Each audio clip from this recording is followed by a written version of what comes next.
Very good. Give me a minute or so first to follow up on Mr. Dower's statements. He was very, very complimentary about my being the draftsman of the Constitution. But the last time I looked at the draft of the Constitution, I saw that every word that I wrote had been scratched out and other people had contributed. So it was truly a committee effort which resulted in what we said and which has stood the test of time for us for all these years. So I did want to make that correction. Secondly, I do want to acknowledge two other persons here. Mr. Dinsha Joshi, whom I remember very well, is represented by his daughter, Shehnaz Joshi here. He was a leading figure.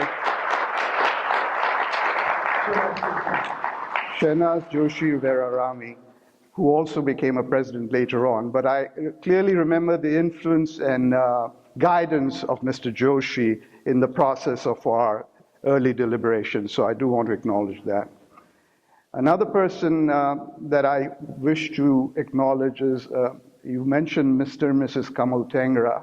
Kamal and Rohinton Tengra, I don't see them here, but I do want to mention that the whole thing took place mostly in their home, because Rohinton was a friend of mine from Karachi days, and he brought me into the picture. I didn't know anybody around here, so it was through him that we started the whole process. So that's a note of acknowledgement. And finally, I don't see my very good friend Mehrdad Aydun here. It was mentioned that the center was built during the time of Navroz Gandhi, but actually the transactions took place even in an earlier board. And Mehrdad headed that board and did an excellent job in working with Mr. and Mrs. Kamran and the Kamran Foundation. So this is by way of saying that these are our strengths. This is how we've grown, so I wanted to acknowledge them. So basically what you're saying is that our strength is in our people. Our strength is that we are sitting here today in this lovely building with this gathering around us, and in 40 years we've built a community around us. So that is a wonderful achievement. Well, some world events took place that have helped us. Unfortunately, it was very unfortunate for our Iranian Zoroastrians that they had to leave their homelands as a result of the Islamic Revolution in 1979. But their hardship came to our benefit, and that we welcomed them into our community. And as a result, the community is that much richer, that much varied, that much knowledgeable about the faith, both from the Iranian Zoroastrian experience and the Parsi Zoroastrian experience from India and Pakistan. So this is a historic opportunity for the diaspora to come together, something that has taken over 1,000 years, and we have to make the very most of it. We may have changed traditions, we may have different customs developed through the years that we were separate, but we are now together, and we are coming together and melding together as truly a Zoroastrian faith. I'll talk a little bit about the area of immigration, because the agency that I was working for was in charge of giving advisory opinions on international and foreign laws on migration issues to the Immigration Service, later now the Homeland Security. And as a result of that, number of cases used to come to my agency, and one that I clearly remember was about a Parsi couple that had adopted a young boy in India and tried to get him to come to the United States.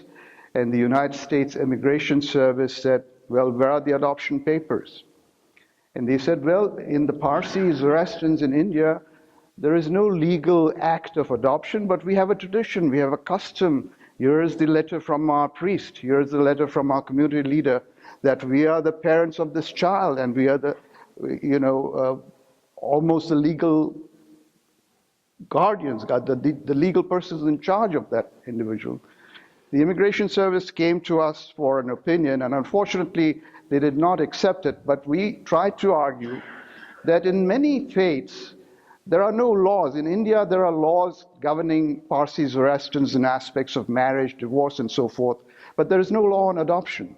So the adoptions do take place under traditional practices, which we've been practicing ever since the times from, our scriptures mention it earlier in the Sasanian era of Iran. But unfortunately, the Immigration Service was not creative enough to accept that argument. So that was one case that comes to mind, that we still have something to work on, that in India we need to have a practice which will allow Zoroastrian couples to adopt and bring people into this country. The other cases that came to me were as a result of my being as the president, and I think Mr. Dower mentioned the letter to the State Department and so forth, showing that these are Zoroastrians and should be treated differently from the other citizens of Iran. So one such case came up while I was the president, involved a young Zoroastrian boy who had very foolishly, without telling his parents, gone to Iran to meet his grandmother. And when he arrived in Iran, the Iranian bureaucracy got hold of him because the father was well known to the Iranian government, and they would not let him go for a while. They finally released him after he paid some, I think, in substitute of military service that Iranians are supposed to do. Unfortunately, even after he left Iran, he got into trouble here at the United States at an airport. They found out that he had a criminal conviction for an offense which he said he had not committed, but he had pleaded guilty in order not to face trial and so forth. And as a result of that, he ended up in a court here and they were going to deport him. So then it came to the community, myself and there's another scholar of Zoroastrianism, which some people over here know, Dr. Ansari. We went to the immigration court in Baltimore and testified under oath that if you let this young man go back to Iran, he's probably going to be killed because his parents had changed their faith. Fortunately, the court accepted that, the testimony of Mr. Ansari and myself, and that young man was let free. So that was one case that came through the association on which I was very happy to make a little contribution. Excellent. Honor. Honorable people. I think, really, I don't set any litmus test for who is a Zoroastrian.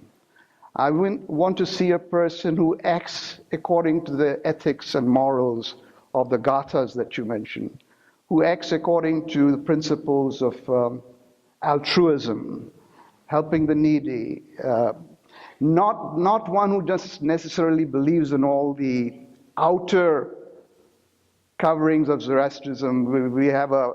We have a practice in our faith to wear a white shirt and a thread to show that you are Zoroastrian, which is a very good practice. But to me, nonetheless, even if you don't wear that, that doesn't make you non-Zoroastrian. I think if you practice according to the morals and ethics of Zoroastrianism, good thoughts, good words, good deeds is a very, very good principle to follow, but it's very simplistic. It's also very abstract. It's very abstract. So I think you need to do much more than that. And what you find in the Gathas and in our principles about living this world and leaving the world in a better state than when you found it, the progressive spirit that Zarathustra himself talked about, if that is the type of person who practices the faith in that fashion, I'm all for it.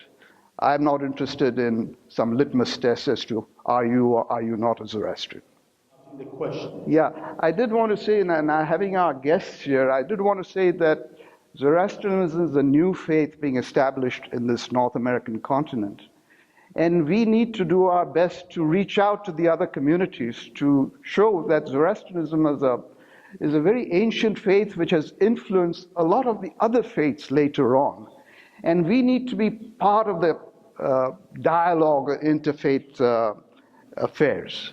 We need to be at the table to show that our faith has had a place in the world of philosophy and religion and so forth. Very little known of, but each one of us needs to project that and thereby achieve a greater cooperation, a greater coordination, a greater acceptance amongst the other faiths. I started working on a small group which is called the Religious Land Use Working Group of Montgomery County. I did that because when we were involved in constructing this building, we came across so many obstacles from the permitting services and so forth. They cited to us laws and regulations that we were not aware of. And so this committee has been brought together to help all communities, when they want to establish a place of worship, they should understand the regulations and laws that are involved. Because they'll come in and reject something and then you have to redo it. That staircase there had to be redone twice because it was not according to the Americans with Disabilities. The work of the previous board that dealt with this building, I volunteered myself on the committee, and then later the chairman of the committee brought me on to the Interfaith Advisory Council. So I'm a Zoroastrian representative on the Interfaith Advisory Council of Montgomery County. One result of that you saw the other day when the chief executive of Montgomery County came here and made a proclamation, which was requested by our president, and he very warmly came and read out the proclamation recognizing Nowruz as a day of celebration for Montgomery County. Oh, excellent, excellent. Thank you very much, Kersi. I really appreciate it.